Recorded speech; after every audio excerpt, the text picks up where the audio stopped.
Bonjour tout le monde, aujourd'hui on va faire un petit cours concernant les deux fonctions MBCINS et SUMCINS sur Excel.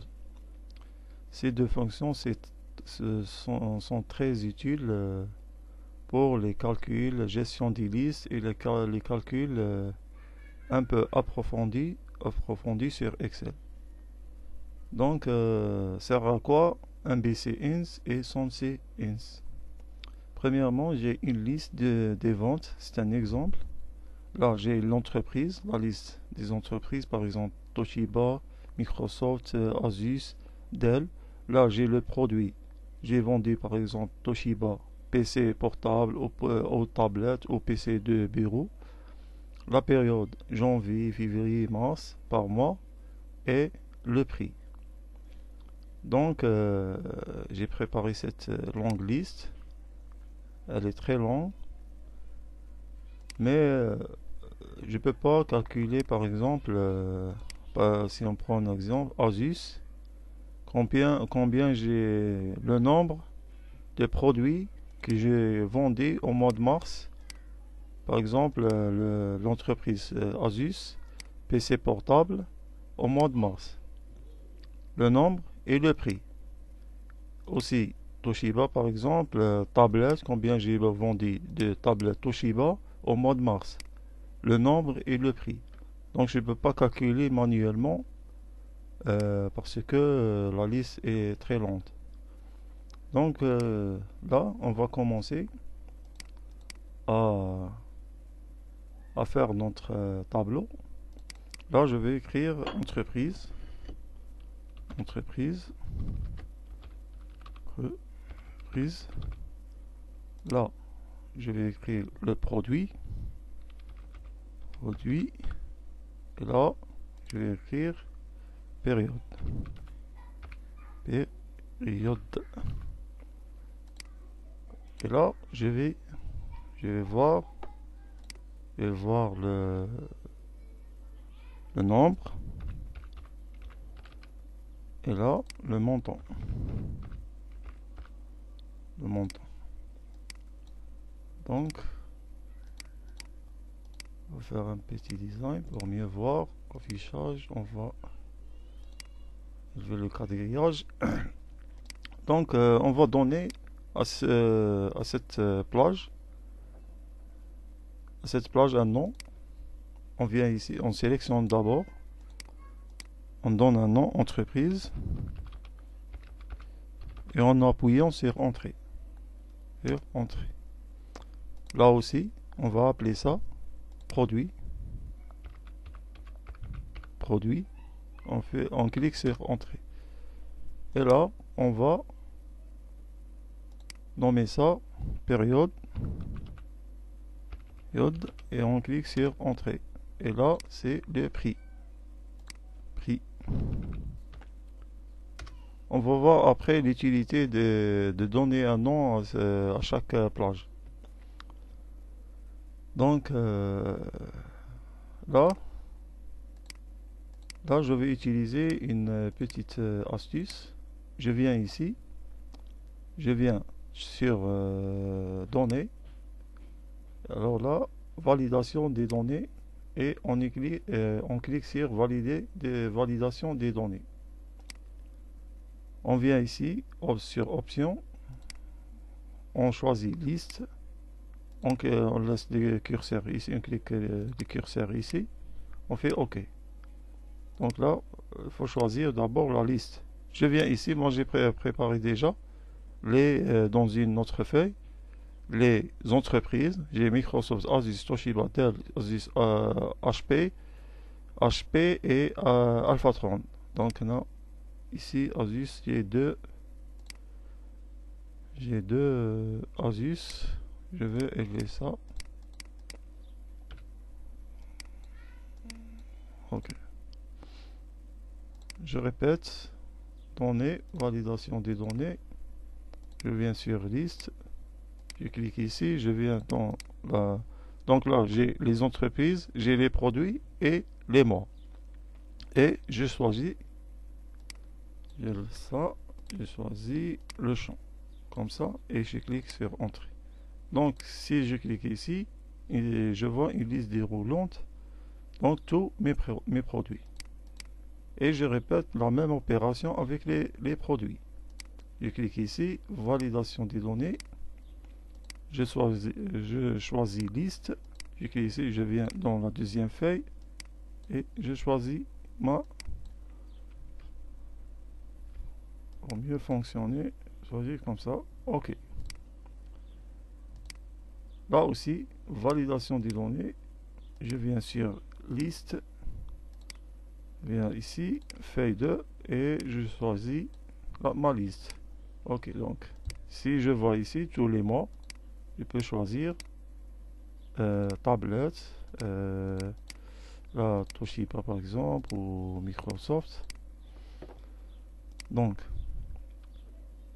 ici, le nombre. Donc, voilà quoi. Donc, maintenant, on va voir l'utilité de donner des noms à chaque champ. Donc, on va utiliser le nombre. Pour trouver le nombre, on va utiliser MBC, la fonction MBC. Donc, suivez-nous bien, suivez-moi bien. Je clique est égal MBC. Et voilà,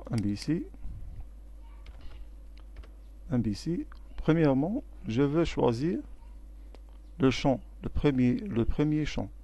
Donc, je vais écrire entreprise. Donc voilà. C'est pour cela on a donné des noms à chaque champ. Pour ne pas cliquer ici et choisir par exemple, si vous êtes dans une feuille, ça vous aidera ça de donner un nom à chaque champ. J'écris entreprise et voilà. Le champ est sélectionné. Je fais point virgule et je choisis l'entreprise parce que c'est un variable. Là, je clique ici. Puis, je fais point virgule. Donc, je choisis le deuxième champ, c'est produit. Produit. Voilà, je vois ici produit. Je fais point virgule et je sélectionne la cellule produit. Puis, je fais point virgule et période et point virgule et je sélectionne la suite des périodes.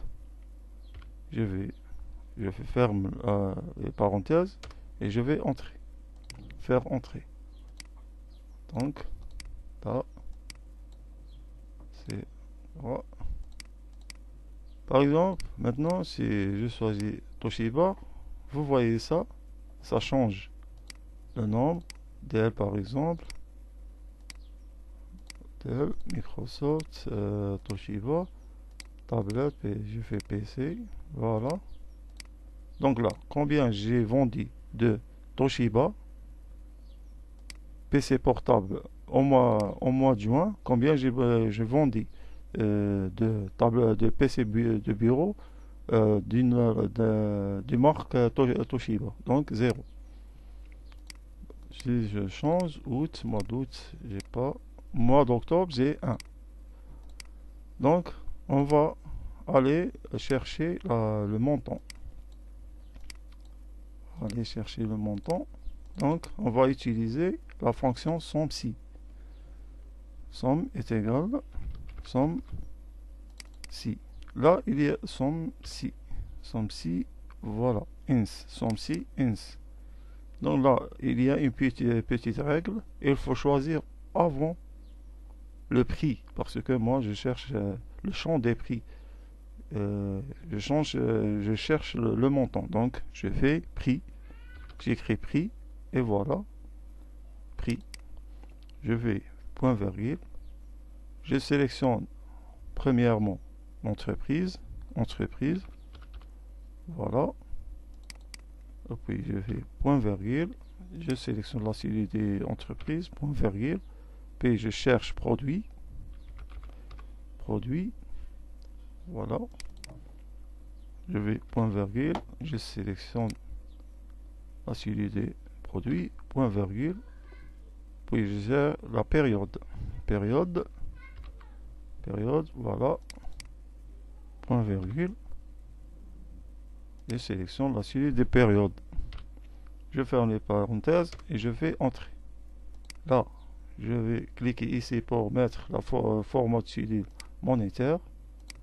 Et voilà, j'ai 1, c'est 56 892 dinars ou euros ou dollars, comme vous voulez. Là, on a choisi à faire des listes déroulantes pour faciliter les choses. Donc, je choisis, là, j'ai mes variables, août, au mois d'août, j'ai rien. Par exemple, moi, je veux savoir combien j'ai vendu au mois par exemple de mars, au mois de mars, combien j'ai vendu de tablettes, par exemple, la marque Microsoft. Ça, donc je viens ici, j'ai choisi mars, voilà, mars, je choisis tablette et je viens ici Microsoft. J'ai 6 tablettes au mois de mars d'un prix total de 255 850. Et voilà, tout est simple. Ce sont des fonctions très utiles. Et après, on va passer à des fonctions plus approfondies avec le site formatrice.ca. Et merci pour votre attention et à la prochaine. Merci.